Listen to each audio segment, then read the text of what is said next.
Rejoignez Benoît Dutrisac en temps réel par courriel. Dutrisac@commercialcube.radio. Docteur Luc Degary est président de l'Association québécoise des médecins du sport et de l'exercice.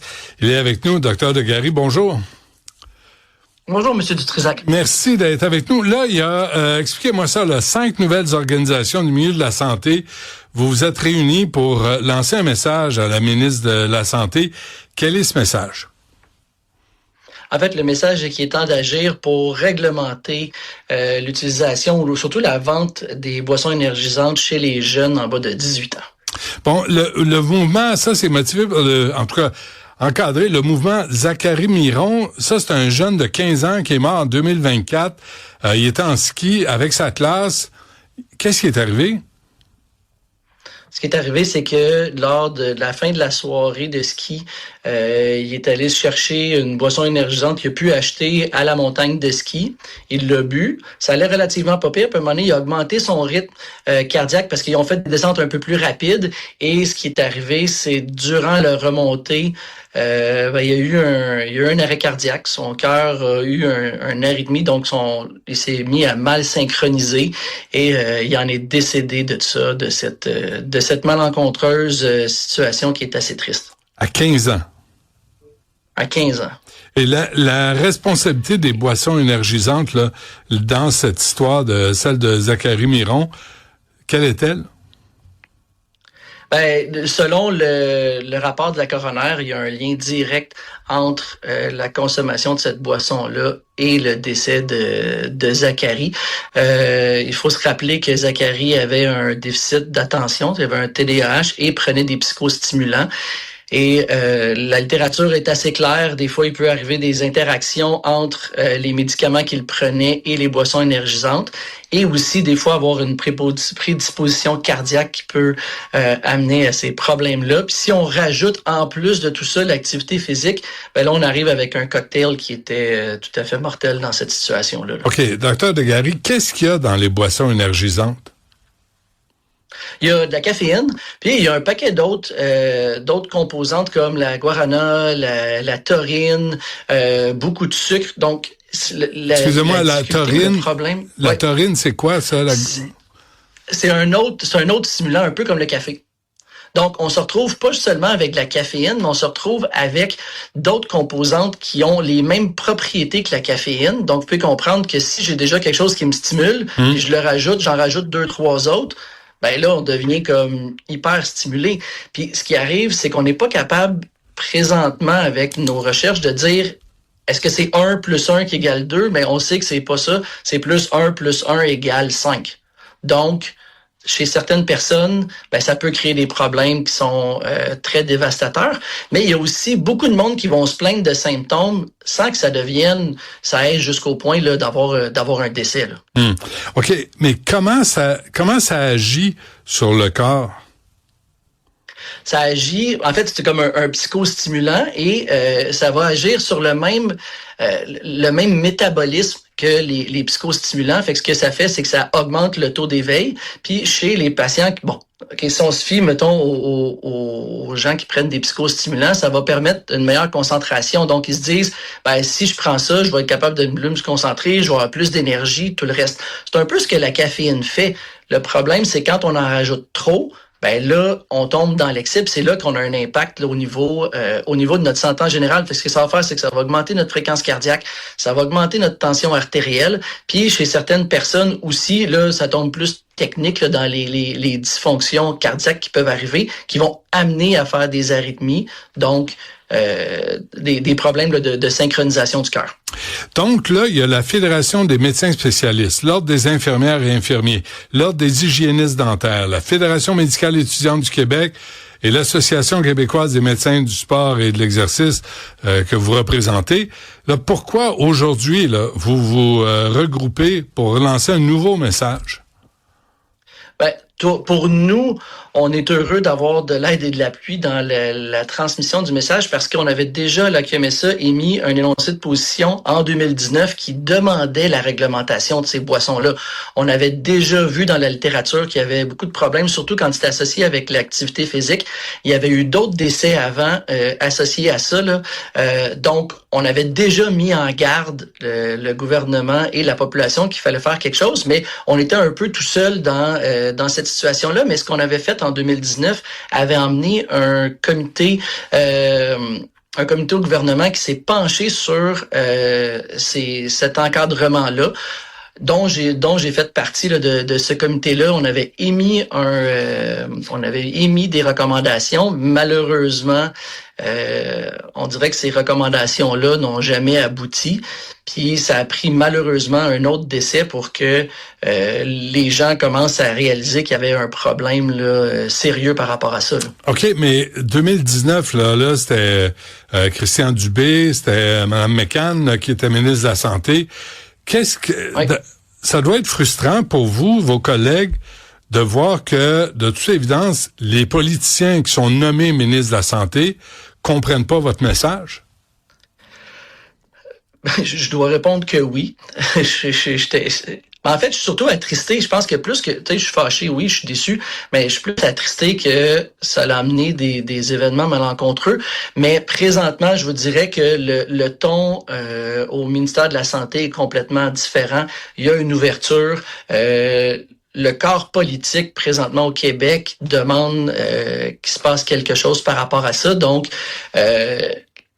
je vous dirais que pour ce qui est de la réglementation, ça augure quand même. OK, non, mais je vous arrête. Ça augure bien pour la réglementation. J'arrête votre optimisme, Dr. Degary, parce que je pense que vous êtes trop jovialiste. Moi, je vais vous transmettre ce que j'ai lu, là. La ministre de la Santé, Sonia Bélanger, ne veut pas s'en tenir au scénario d'une interdiction de la vente aux mineurs, ce que vous demandez. Elle songe. Ouais. Elle y pense. Elle réfléchit.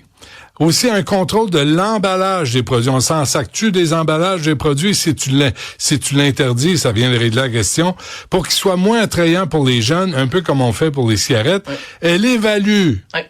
Elle évalue. C'est tous des verbes qui sont pas actifs, là. C'est des verbes, là, où t'es assis sur tes fesses, tu fais rien. Elle évalue la possibilité d'ajouter des mises en garde sur les médicaments combinés avec ces boissons. Vous trouvez pas qu'on devrait peut-être s'arrêter à un dossier, régler les boissons énergisantes et le passer aux autres dossiers par la suite? Dites-moi la vérité, là. Non, mais... Je pense que vous avez ma réponse. Ma réponse, c'est oui. Je pense qu'il faut vraiment qu'on règle ce dossier-là une fois pour toutes, puis qu'on puisse protéger nos jeunes qui sont vulnérables avec ces boissons-là. Nous, on n'est pas là pour interdire complètement les boissons énergisantes. On n'est pas là pour démoniser ces substances-là. C'est pas ça. C'est que chez les jeunes, malheureusement, ils ont leur système n'est pas encore développé comme celui d'un adulte et leur métabolisme est différent. Donc, ils sont beaucoup plus à risque d'événements tragiques avec ces substances-là. Événements tragiques, voulant dire... capable de... un décès.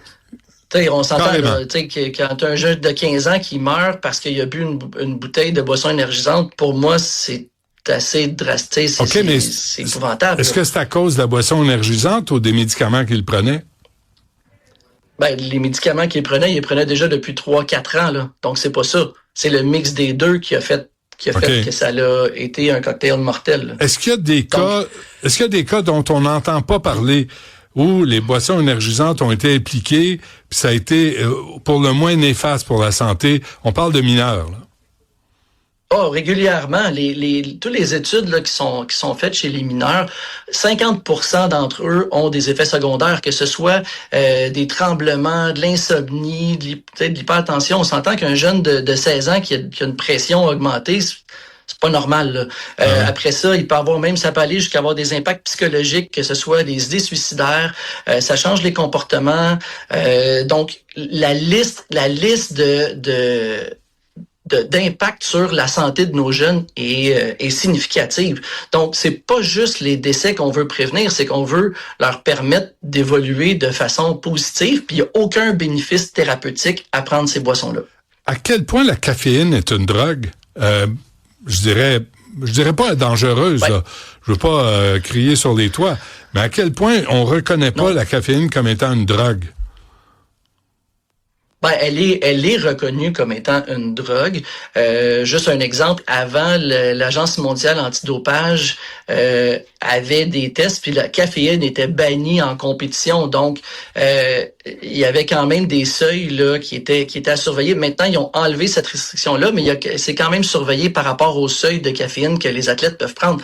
Donc, oui, on a des effets néfastes des fois de la caféine, surtout quand on en prend 4, 5, 6. Tu sais, de prendre un café par jour, la majorité des gens n'auront pas de problème de santé significatif, mais s'ils en prennent 8 par jour, là, c'est une autre chose.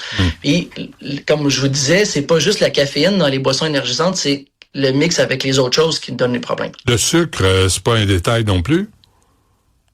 Non, c'est très significatif, on s'entend. Donc, ça aussi, tu sais, quand on regarde là, la santé de nos jeunes, puis la consommation de boissons sucrées, c'est quand même assez important. Puis un autre point aussi qui est à mentionner, c'est que souvent, les gens vont se tromper ou ils vont se tromper entre la boisson sportive de type Gatorade ou Powerade, ces choses-là, versus les boissons énergisantes. Fait que ça aussi, puis étant donné que c'est publicisé dans des environnements sportifs qui vont distribuer des canettes lors d'événements sportifs, ben les gens se disent « Ah, ben c'est correct, je peux en prendre en même temps que je fais mon sport », mais non, c'est pas une bonne idée. Là. Y a-tu quelque chose de bon dans une boisson énergisante? Là, on parle des marques qu'on connaît. Moi, je veux pas en nommer une si je nomme pas les autres, là, je les connais. Tu sais, il faudrait faire toute la liste. Et la liste est longue. Il y en a, je pense qu'il y en a 500 différents sur le marché. Ah, c'est vrai? Mais il n'y a rien de bon. Il n'y a rien de bon. Tu sais, comme je vous dis, je suis pas là pour démoniser cette boisson-là comme telle. Si vous prenez. Ben oui, vous êtes là pour démoniser. Mais non, mais arrêtez, là, démonisez-la. Sacrément, c'est pas bon pour la santé des jeunes. On va le dire, puis on va le barrer. Ben, il y a une différence entre les jeunes et les adultes. Les adultes répondent complètement différemment. Pourquoi? Mais s'ils en prennent une, parce que leur métabolisme est différent. Donc, ils ont une plus grande capacité de métaboliser le caféine et les autres substances qui sont psychostimulantes. Donc, ils ont moins de chances d'avoir des effets secondaires ou des effets néfastes. Donc, il faut qu'ils en prennent 2, 3, 4 pour avoir ces effets-là. Okay. C'est pour ça qu'il y a vraiment une distinction. On parle de 18 ans, là. OK. Donc, si vous me dites que vous prenez une boisson énergisante par jour, puis que je vous vérifie, puis je vous vois dans le bureau que votre pression est adéquate, que vous n'avez pas de problème de tremblement, vous n'avez pas de problème d'insomnie, je vais vous dire, ben c'est pas si pire, parce qu'on peut faire la comparaison avec l'alcool, c'est la même chose. Boire de l'alcool, c'est pas bon pour la santé non plus. Mais on peut boire avec modération. Une fois de temps en temps, c'est pas dangereux. Ben c'est ça. Donc, si vous prenez une canette de temps en temps, j'ai rien contre ça. Je comprends. Donc, en conclusion, vous vous attendez à quoi du gouvernement de la CAQ, Mme Fréchette, Mme Bélanger? Vous attendez à quoi, là? Parce que vous sortez pas pour rien. Vous voulez une réponse à votre question? Non, on s'attend à ce que les choses bougent, qu'il y ait un encadrement par rapport à ces boissons-là pour protéger nos jeunes dont le cerveau et le corps n'est pas encore développé à 100%. Encadrement ou interdiction? Ben, si on peut aller à l'interdiction, je pense que c'est la meilleure chose. Bon, ben c'est clair. Docteur Luc Degaris. De loin l'idéal. Parfait. Président de l'Association québécoise des médecins du sport et de l'exercice, et il y a un paquet d'organisations qui se joignent à lui pour demander l'interdiction des boissons énergisantes chez les 18 ans et moins. Un gros merci et bonne chance. Merci à vous de m'avoir reçu. Bonne journée. Une autre vision de l'actualité.